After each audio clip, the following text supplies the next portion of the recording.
اہل بیت نے خود کس کا وسیلہ بھیجا؟ یہ قرآن ہے، اور اس میں کہتے تو بہت ہیں وسیلے والے. یہ بالکل شروع میں سورہ زمر ہے، اور یہ مکہ والے مشرک تھے. یہ دیکھیں والذین اتخذوا من دونہ اولیاء ما نعبدهم الا لیقربونا الی اللہ زلفی. وہ جو غیر اللہ کو پکارتے تھے، عبادت پکار کے معنی ہے. ان سے جب پوچھا جاتا کہ تم کیوں ان کو پکارتے ہو، وہ کہتے کہ یہ ہمارا وسیلہ ہے، ہمیں نے اللہ نہیں سمجھتے اللہ کے برابر، صرف یہ لیقربونا، ہمیں قریب کر دیں، اللہ کے قریب کرنا ہمارا وسیلہ ہے. اب یہ کون لوگ ہیں جن کو وسیلہ بناتے تھے اور کہتے یہ ہمارا وسیلہ ہیں؟ یہ اب دھوکہ کیا دیتے ہیں کہ وہ بت تھے. بتوں کو وسیلہ بنانا تو ٹھیک نہیں ہے، اور ہم تو آل بیت کو بناتے ہیں، انبیاء کو بناتے ہیں. اب یہ سب مفسرین، تقریباً 14 مفسرین کے حوالے ہیں کہ اس آیت سے کیا مراد ہے اور کن کو وسیلہ بناتے تھے. وہ یہ ہے کل ملائکۃ و عیسیٰ و عزیر، فرشتوں کو حضرت عیسیٰ اور حضرت عزیر، اور انہی کے انہوں نے اصنام اور پتھروں کی شکلیں بنائی تھیں. تو حضرت عیسیٰ کون ہیں؟ نبی ہیں. حضرت عزیر نبی ہیں. انہی کو وہ کہتے ہیں ہم ان کی جو پکار کرتے ہیں یہ ہمارا وسیلہ ہیں. اسی طریقہ سے یہ روح البیان ہے. روح البیان یہ وہ تفسیر ہے جو بریلویوں کی تفسیر ہے. اس کا جو لکھنے والا اسماعیل حقی ہے، اور اسماعیل حقی خالص صوفی اور انٹرنیشنل بریلوی. تو یہ اس نے بھی کہا یہ عیسیٰ فرشتے بھی مراد ہیں، عیسیٰ بھی، عزیر بھی، اور بت بھی اس میں. یہ کہتے ہیں صرف بت نہیں، سارے.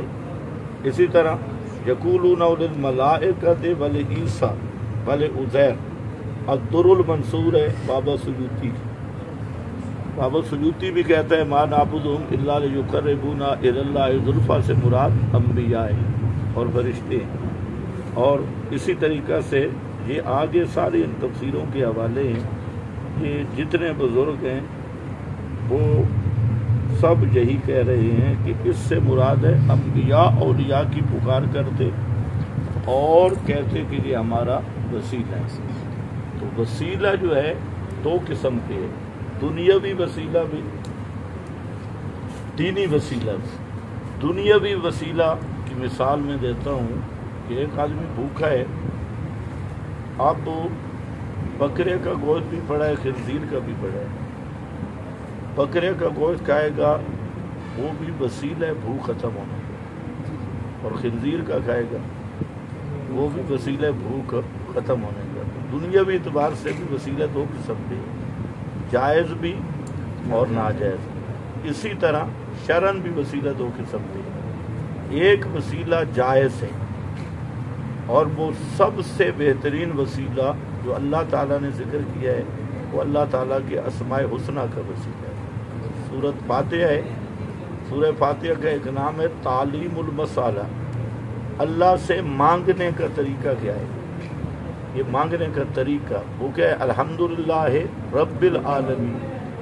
الحمدللہ، للہ اللہ ایک، رب العالمین دو، الرحمن تین، الرحیم چار، مالک یوم الدین پانچ، ایاک نعبد سے معبود سمجھ آئے چھ، ایاک نستعین سے مستعان سمجھ آئے سات. یہ سات اللہ کے نام ذکر کر کے اب کہتے اہدنا الصراط المستقیم. اللہ سے مانگنا کیسے؟ اللہ کے ناموں کے توسل سے. یہ سب سے بہترین وسیلہ ہے. اور قرآن پاک نے خود کہا ہے کہ للہ الاسماء الحسنی فادعوہ بہا. یہاں جو حسن ہے اس میں تفصیل ہے، اور للہ کا لام وہ اختصاص، معنی یہ ہے کہ سب ناموں سے خوبصورت نام اللہ ہی کے نام، اللہ کے ناموں جیسا کوئی نام خوبصورت نہیں ہے۔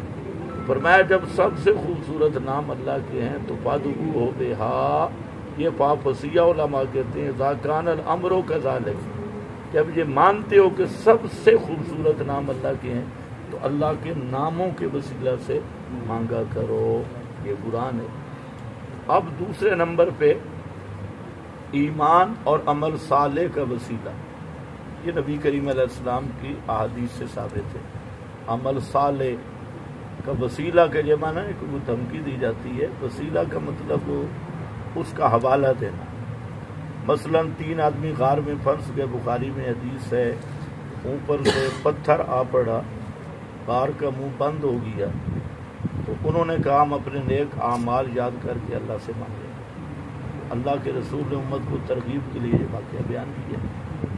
اسی طریقہ سے ایمان ہے، ربنا اننا آمنا فاغفر لنا، اللہ ہم ایمان لائے، اس ایمان کی وجہ سے ہمیں معاف کر دیں، ایمان عمل صالح کا وسیلہ۔ تیسرا، کسی نیک آدمی کو جو آپ اس کو نیک سمجھتے ہیں اس سے دعا کروا سکتے ہیں زندگی، یہ بھی بالکل ثابت ہے کہ کسی آدمی کے پاس جائیں، اسے کہیں کہ اللہ سے دعا کریں، آپ بھی کریں وہ بھی کریں۔ صحابہ کرام نبی کریم علیہ السلام سے دعا کرواتے تھے۔ یہ وسیلہ تو ہے جائز، تو ناجائز وسیلہ کیا ہے؟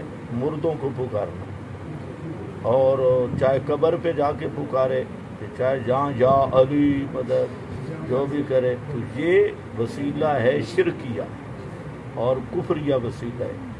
اور اسی طرح اللہ تعالیٰ کو دھمکیاں دینا، جیسے آج کل مولوی دیتے ہیں کہ فلانے پیر دا واسطہ ہی، 5 تنہ دا واسطہ ہی، 12 امامہ دا واسطہ ہی، 14 مشومہ دا واسطہ ہی، غمقول شاہ دا واسطہ ہی، تو یہ ان کی جہالت ہے۔ اللہ کسی سے بھی مجبور نہیں، اور اللہ کو جو مخلوق پہ قیاس کرتے ہیں، تو اس طرح کے وسیلے۔ امام ابو حنیفہ رحمہ اللہ نے بہت اچھی بات کی، امام صاحب کی فقہ کی سب کتابوں میں ہے کہ اللہ سے جب بھی مانگو اللہ کے ناموں سے مانگو، اور یوں مانگنا بحق الانبیاء بحق الاولیاء، امام ابو حنیفہ فرماتے ہیں یہ حرام ہے شریعت، ہم تو حنفی ہیں، تو ساری کتابیں حناب میں لکھا ہے۔